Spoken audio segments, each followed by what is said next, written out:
President Tinubu arrives Ankara on official visit to Turkey. Abubakar Yusuf becomes latest governor to join governing All Progressives Congress. There's no reason why for 21 years they could not come up with a better solution and get a better investor that will take over this. Perhaps maybe they are comfortable and enjoying the West. Explain to Nigerians. House of Representatives Committee summons Minister of Power over perennial grid collapse. Plus, federal government in fight. Our collaboration today is not just about reviewing a policy, it's about creating a roadmap for tangible change in the lives of millions of Nigerians. Again, federal government in fight against war and hunger. Hello and welcome to the Network News on NTA. I'm Naja'atu Tijani. Adeola Kamiakere joins us from Lagos, while Musa in Abuja, Musa Abubakar, will give us business highlights. Musa. Gold prices surge past $5,000 per ounce as equities market begins the week in green. Oh, wow. All right. We'll get the details later. And do remember that this broadcast is being streamed live on our website, nta.ng/live. You can follow us on our YouTube channel for the replay and, of course, across social media for all the latest. And now the news in detail, beginning with President Bola Tinubu's visit to Ankara, to the Republic of Turkey. The presidential flight 001 landed at the Ankara airport at 9:05 Turkish time, Monday evening. The president was received by a Turkish government delegation led by the Minister of National Education, Yusuf Tahsin. The last formal engagement between the two countries was the Turkish President Recep Tayyip Erdogan's visit to Nigeria in October 2021.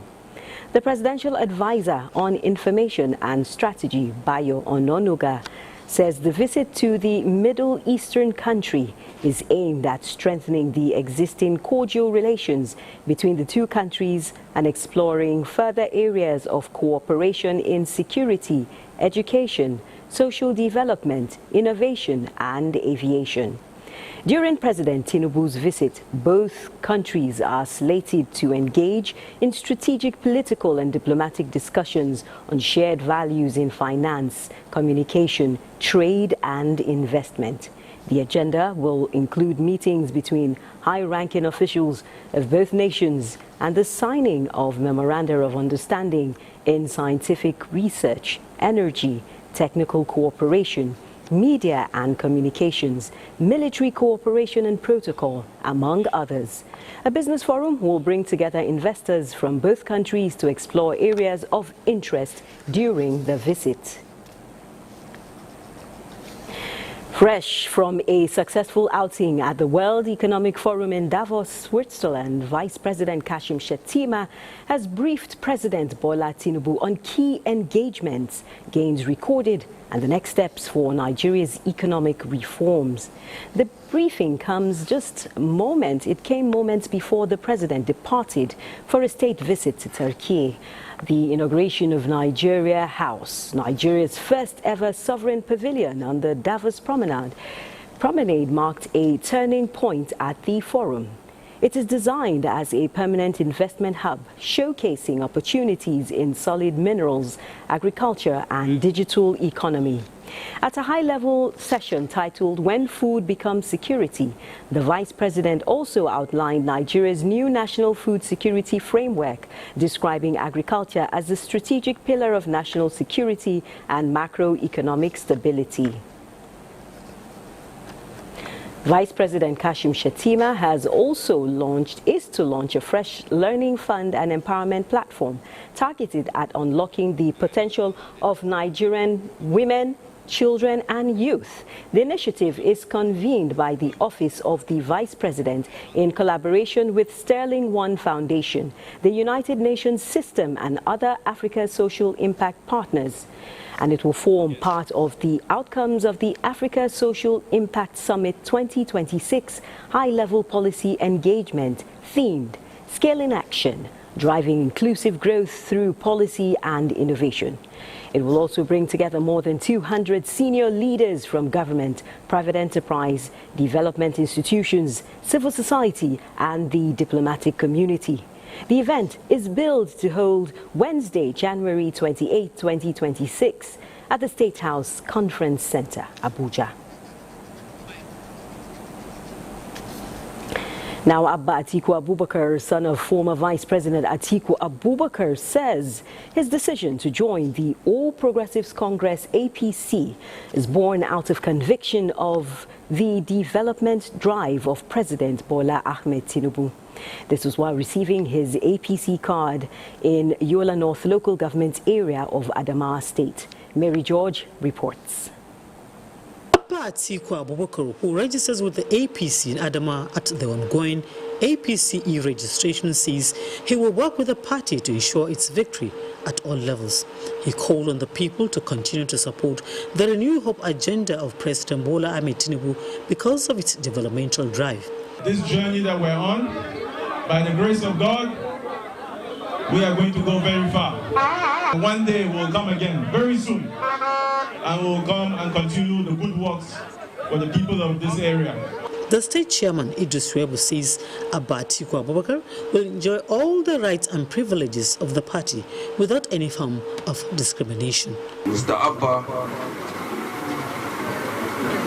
the leadership of this party are exceptionally happy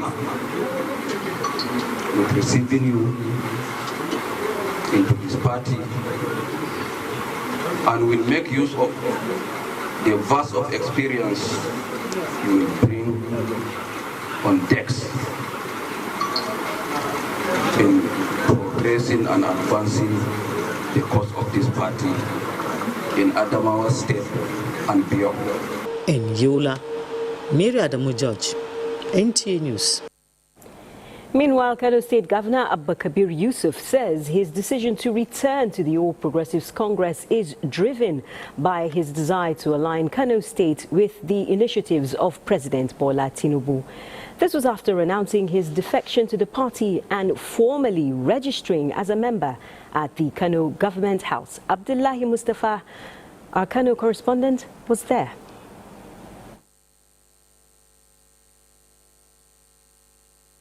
Nigeria's national security is closely linked to mutual respect for religious diversity, and Nigerians should continue embracing peace and tolerance while promoting interfaith initiatives. President Bola Tinubu, represented by the Minister of Information and National Orientation, made the call in Kano at the 4th International Conference on the Life and Legacy of Sheikh Abubakar Mahmoud Gumi, themed Reshaping Islamic Scholarship and Socio-Political Discourse in Contemporary Nigeria. Aisha Uba Ali reports. It is 34 years since his demise, yet the legacy and teachings of Sheikh Abubakar Mahmoud Gumi remain relevant in today's evolving and contemporary world. The late scholar was known for his distinct qualities, speaking truth to power, promoting brotherhood devoid of bitterness, and consistently holding leaders accountable in line with Islamic principles. But he wasn't just a scholar, he was a reformer. He was also someone who preached unity, who preached interfaith, who was also insisting all the time that we must respect each other's values. We must respect each other's religion. So even if he didn't believe in what he believed in, he also respected that. And that is the basis of why he is being celebrated today. Sheikh Abubakar Gumi has been proponent of education. Whenever people even disagree, they say, go and educate yourself. The insecurity we have is not divorced from the in-education we have. Organizers say the conference forms part of Bayero University, Kano's commitment to advancing knowledge and promoting the values of a man widely regarded as a bridge between Islamic principles and modern knowledge. on Sheikh Abubakar Mahmoud Gumi is both timely and appropriate. His life touched each and every one of us that is here. The Center seeks to demonstrate the value of scholarly inquiry as a bridge between history and present-day concerns. Late Sheikh Abubakar Mahmoud Gumi was born on 7th November 1924 in Gumi, now Zamfara State, and passed away on 11th September 1992 in Kano. Aisha Ubali, NTA News. And still from Kano, you can expect the report of Governor Abba Kabir Yusuf's defection to APC in the course of the bulletin. Meanwhile, reports of investigations into the alleged coup plot in October last year has been concluded by the Defense Headquarters. And a statement by the Director, Defense Information, Major General Samaila Uba, notes that those with cases to answer will be formally arraigned before appropriate military judicial panel to face trial in accordance with the Armed Forces Act and other applicable service regulations. The Armed Forces has taken disciplinary measures in line with institutional mechanisms to preserve order, discipline, and operational effectiveness within the ranks, he says. This is the Network News on NTA. Stay tuned for more. Now, before the break, we promised to bring you the report of Governor Abba Kabir Yusuf's decision to return to the All Progressives Congress, driven by his desire to align Kano State with the development initiatives of President Bola Tinubu. Abdullahi Mustafa has the details. An event that brought together stakeholders from diverse political backgrounds, marking a significant moment that bridged long-standing differences in political beliefs and ideologies. This followed Governor Abba Kabir Yusuf's decision to return to the All Progressives Congress (APC) and align with the renewed hope agenda of President Bola Tinubu. It is a conscious decision to more effectively support and liberate the renewed hope agenda, which seeks to transform our nation across critical sectors, including social welfare, infrastructural development, housing, and the inclusive economic development of our dear state of Kano. This move by Governor Yusuf received the backing of key stakeholders, including the Deputy President of the Senate, Barau Jibrin, and the former National Chairman of the APC, Abdullahi Ganduje. They pledged their support for his re-election bid in 2027 and assured their commitment to the successful implementation of the governor's numerous development programs and initiatives. This is a historic occasion. This is a one occasion that we are always proud of. Kano State APC Chairman Abdullahi Abbas disclosed that a date for a grand reception in honor of the governor would be announced in due course. In Kano, Abdullahi Mustafa, NTA News. And from Kano, we head back to Ankara, where our correspondent Musbau Danwahab just had a chat with the presidential advisor on policy communication, Daniel Bwala, on expectations from President Bola Tinubu's state visit to the Republic of Turkey. It's a strategic trip. First of all, it's an invitation by this government because, of course, you know, the president of Nigeria was a leader of ECOWAS. He's a person of influence in Africa. Nigeria also has a strong force in Africa, and with the exceptional breakthrough that we're having in all fields in Nigeria, in the economy, area of security, politics and all that. So the president showed up today for the state visit, and we're looking to the program probably starting from tomorrow when we look at those areas of possibilities that the two parties are going to explore, in the area of defense, security, in the area of economy. In fact, we have the ministers of the various fields that we intend to have bilateral talks on. They are also on this trip and ready to go. All right, sir. Just recently, the president recorded a success, a huge one, with United Arab Emirates, and now coming to Turkey, another Middle East country. What about Nigeria and Middle East? Yeah, so except what you're talking about, the progress we are making so far, right? The president is a very influential leader that world leaders know. Of course, you must be aware of the relationship between Nigeria and the U.S.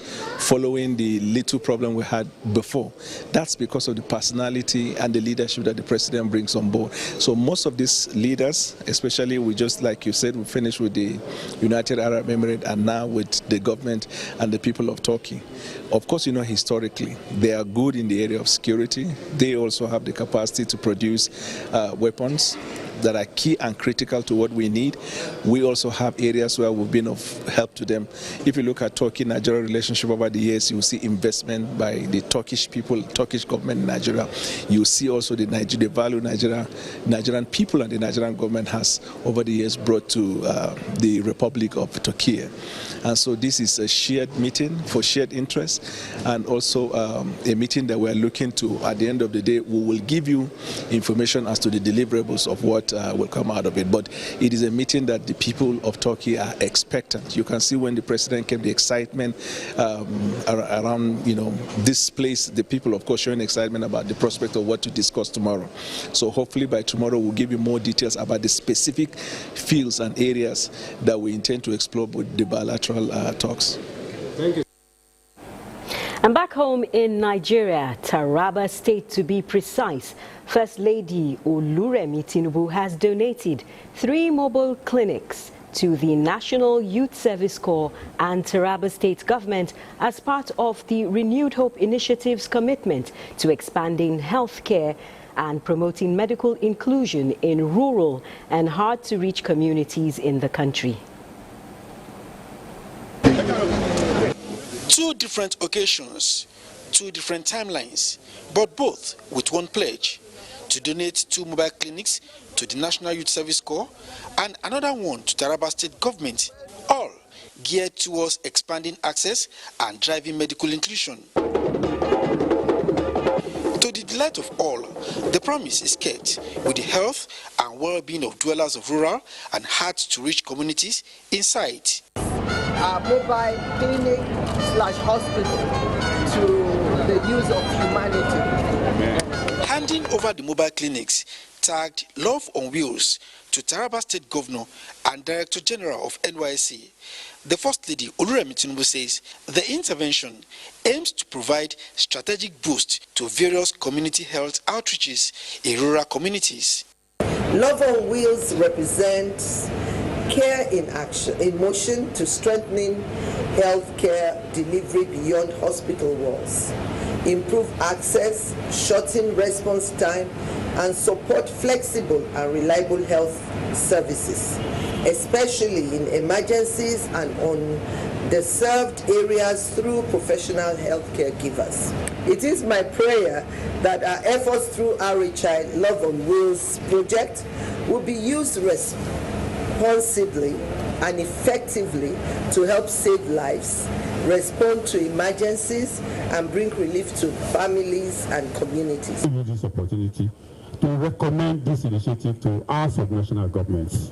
We can use these mobile structures to take healthcare much closer, further into the interiors of Nigeria. With about 360,000 Nigerians in rural communities benefiting from medical outreaches by NYSC Medical Corps annually, the donation of the mobile clinics will no doubt promote improved delivery.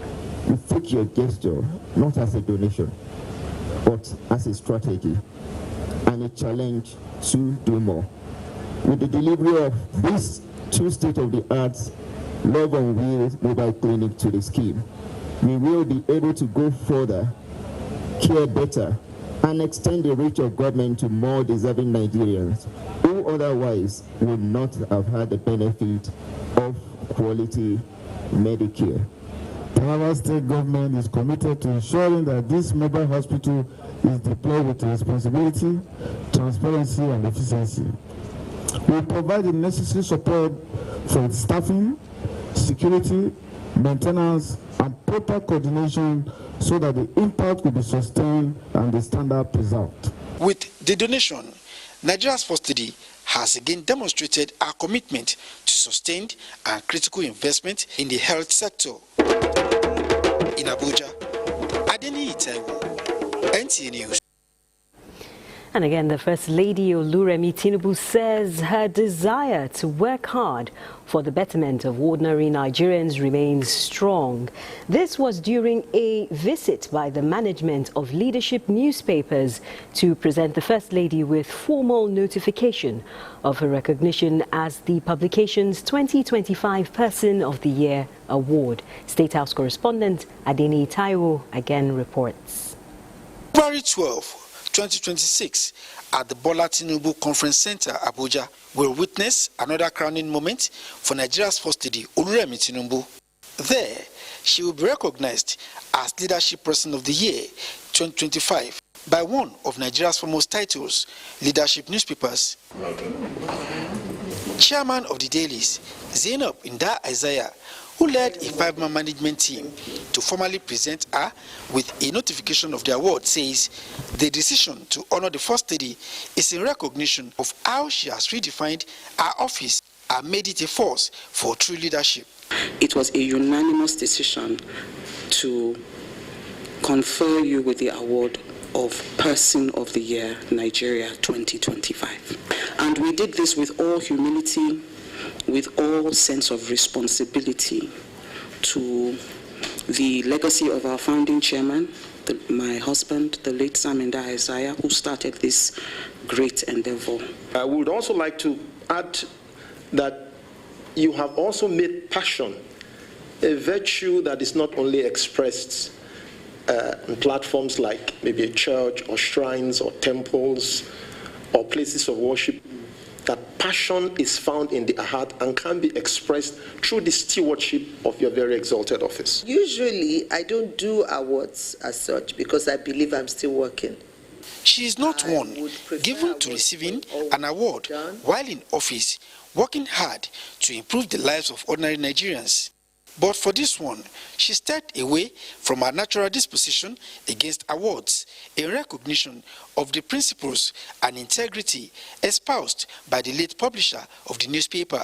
There's still more for me to do, and I don't believe that, this is it. No, not for me. There's still more to do.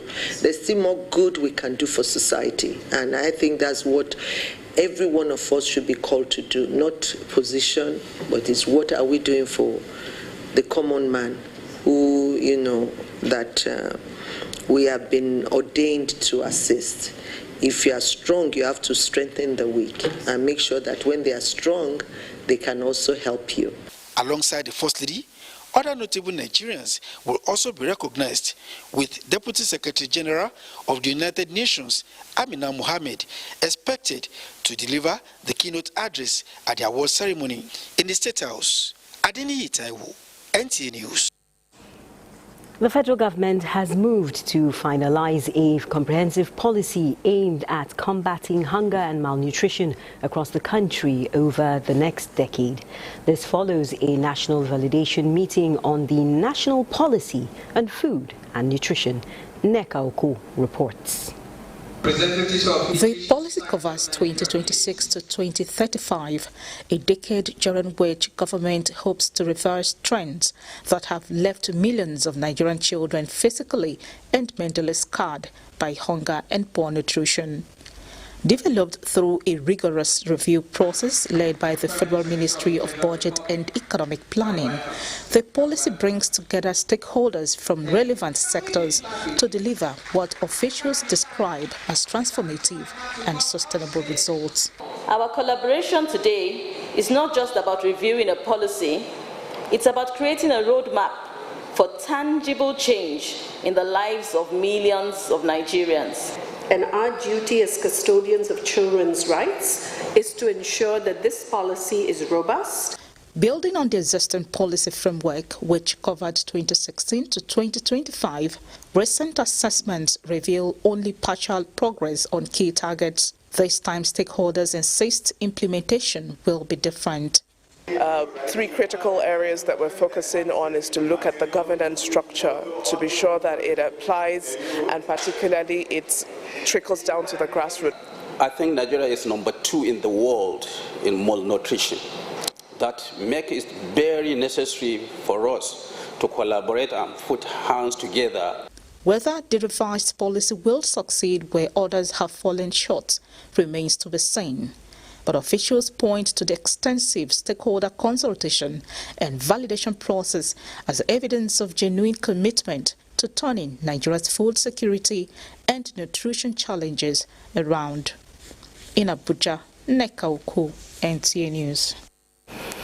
And from nutrition, we talk life after retirement. And the Federal Institute of Industrial Research, Oshodi, is playing a big role to ensure that servicemen from the Nigerian Armed Forces Resettlement Center will continue to be well-skilled and ready for life after retirement. Musa Toliat has the details.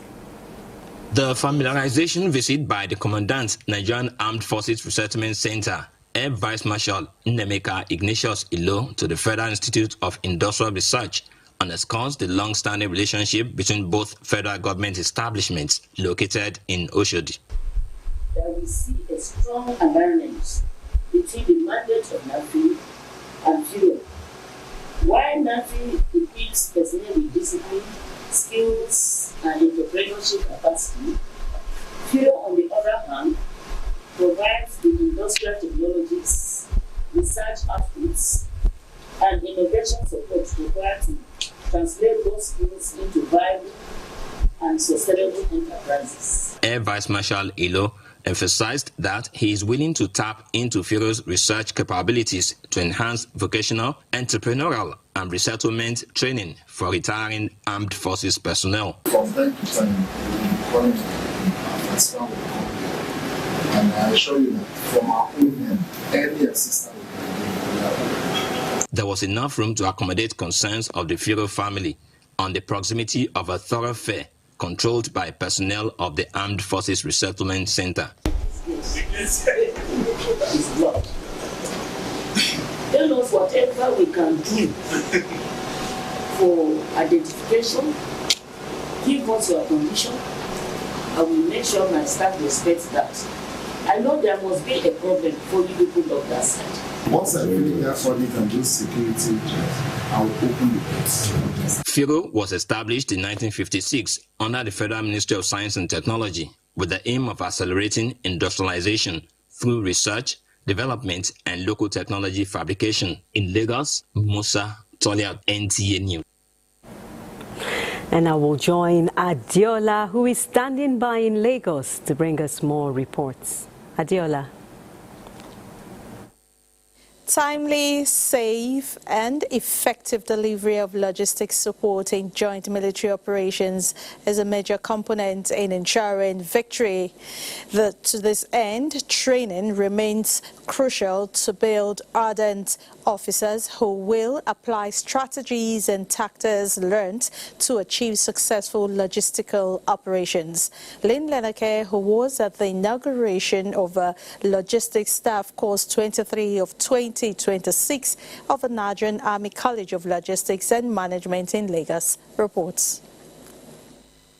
Planning, coordination, execution of supply and maintenance of armed forces personnel and equipment is the bedrock of ensuring operational readiness in the military. This underscores the series of officers' trainings to continuously build on the logistic support that cuts across the warfare domain as strategic enablers and battlefield problem solvers. Modern military operations are no longer confined to predictive battle spaces.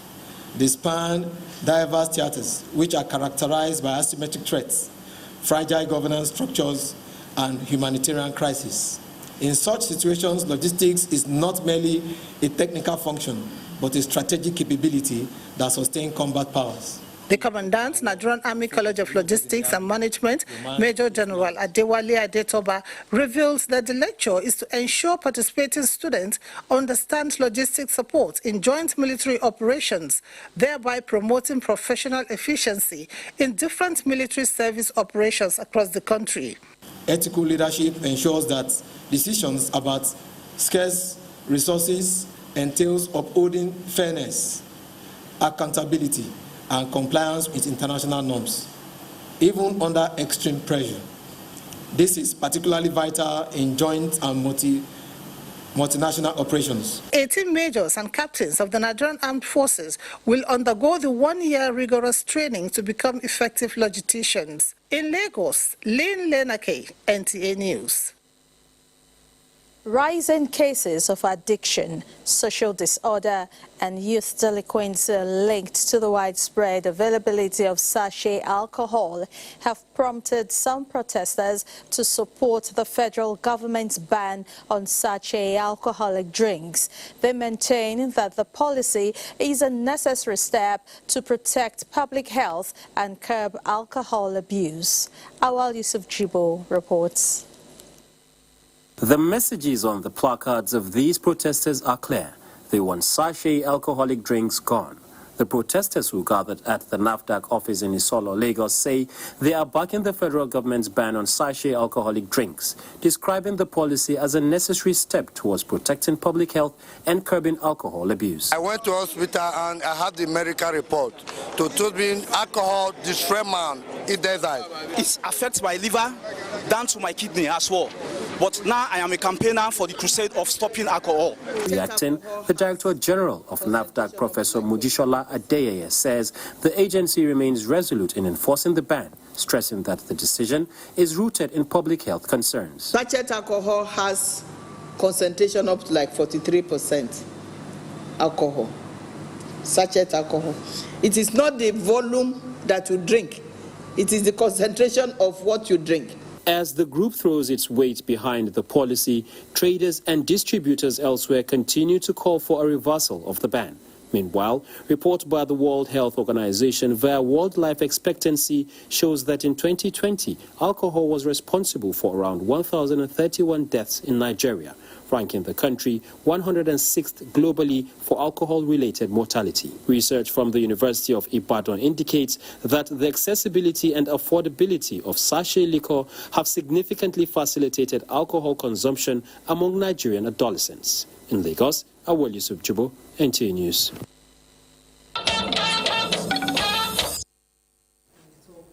Yes, with Musa Abubakar. Musa? Thank you, Naja. Reactions continue to trail the Securities and Exchange Commission's decision to raise the capital requirement for crypto exchanges to 2 billion naira. Experts say the move will strengthen markets' confidence and enhance investor protection, as it is expected to improve operational stability and weed out weak or unregulated players in the sector. Put them to the minimum. Raising the threshold, I think it's good because it would bring serious players into the market and, most importantly, bolster investor confidence. I think that the small players in the markets at the moment, if they can't meet up, and you do also need to remember there's a grace period from now till I think it's March 2027 for this policy to be fully enforced. So I think this gives players in the industry at the moment time to either get the capital they need to operate fully, and you also need to remember this is capital that will be used to protect investor funds, just like we have in the traditional banking system, where we have capitalizations required for banks by the CBN. And out to commodities, gold prices surged past $5,000 an ounce. Let's take a trip to the commodities markets.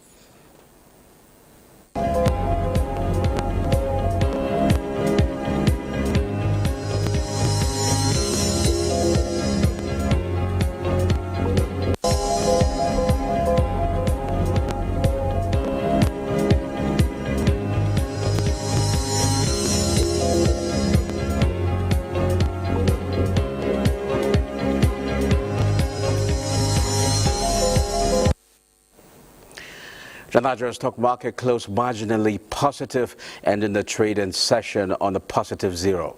The all-share index settled at 165,517.56 points, indicating a flat close with a slight upward movement as gains and losses across the market largely balance out.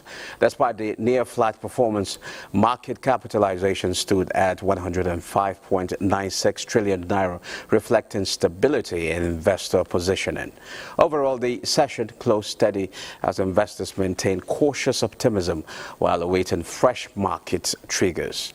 NPF Microfinance Bank led the gainers with 10% share price appreciation, closing at 5 naira 61 kobo per share, followed by Morrison Industries, Union Homes Real Estate Investment, and Deep Capital Management and Trust. Well, that's Business Express. The news continues after the break. National grid collapse. The House of Representatives Ad Hoc Committee on Power Sector Reforms has summoned the Minister of Power and Managing Director of Transmission Company of Nigeria, TCN, to appear before it on February 5th, 2026, over the perennial collapse of the national grid. National Assembly correspondent Muhammad Rabiu Ali has the details. More than 13 years of privatization in the power sector, the committee says the major challenge remains in the transmission channel. Inspecting the Benin Generation Company, a subsidiary of the Niger Delta Power Company, the committee expressed concern on its underutilization, despite being one among the best 10 in the country. There's no reason why for 21 years they will not come up with a better solution and get a better investor that will take over this. Perhaps maybe we are comfortable and enjoying the West. If this committee, in its wisdom, would also extend your findings and your work to help see how NDPC can recover most of its funds, that will help in our intervention to bring the power sector to top gear. Also visited is the Azura Power Generation Plant in Edo State, where members inspected some facilities, assessing its performance in improving power supply. Generally, the payment made to them in USD, while the consumption and the payment for the consumption is in Naira. We are contributing our own quota. We produce about 460 megawatts that goes into the grid on a daily basis. Not just that is the primary frequency influencer that we have that stabilizes the grid, blackstarting the grid when there is a grid collapse. The investigative oversight probing power reforms continues. From Benin, Muhammad Rabiu Ali, NTA News. Let's talk sports action now. The Nigeria Cricket Federation has announced the departure of head coach of the senior men's national team and high-performance manager, Kenya national Steve Tikolu, after nearly 40 months in charge. The federation says the decision was reached by mutual agreement between both parties. During his 3-year tenure, Tikolo played a key role in talent development, team building and instilling discipline, contributing significantly to the growth and professionalism of the national team. Reacting to the development, President of the Federation, Dr. Uyi Akpata, notes that Tikolo's tenure also brought notable improvements in Nigeria's ICC T20 rankings, with the men's team moving from 42nd to 37th. And now we move to handball. After suffering a 27-25 setback against Angola in their opening Group 1 match of the final 8 stage at the African Men's Handball Nations Cup in Rwanda, Nigeria's handball team, the Golden Arrows, are now focused on booking a place in the semi-finals. The defeat means Nigeria must win a crucial clash against group leaders and already qualified semi-finalists Egypt on Tuesday to keep their hopes of reaching finishing the last 4 alive. A victory against Egypt would also significantly boost Nigeria's chances of securing a long-awaited qualification for the 2027 IHF Men's World Championship in Germany. Meanwhile, head coach of Nigeria's under-20 women's team, the Falconets, Moses Aduko, has expressed satisfaction with the team's progress as the 2-time FIFA World Cup silver medalists continue preparations for their third-round FIFA under-20 Women's World Cup qualifying clash against Senegal. The coach says the past few weeks in camp have been productive, with all invited players present and responding positively to training sessions. Nigeria will host the first leg at the Lekan Salami Stadium, Ibadan, on Saturday, 7th February, with the return leg slated for Saturday, 14th February in Dakar, Senegal. And as Ayo always says, that's your sports. And on that note, we conclude the network news on NTA. Thanks for watching. I'm Naja Atutijani.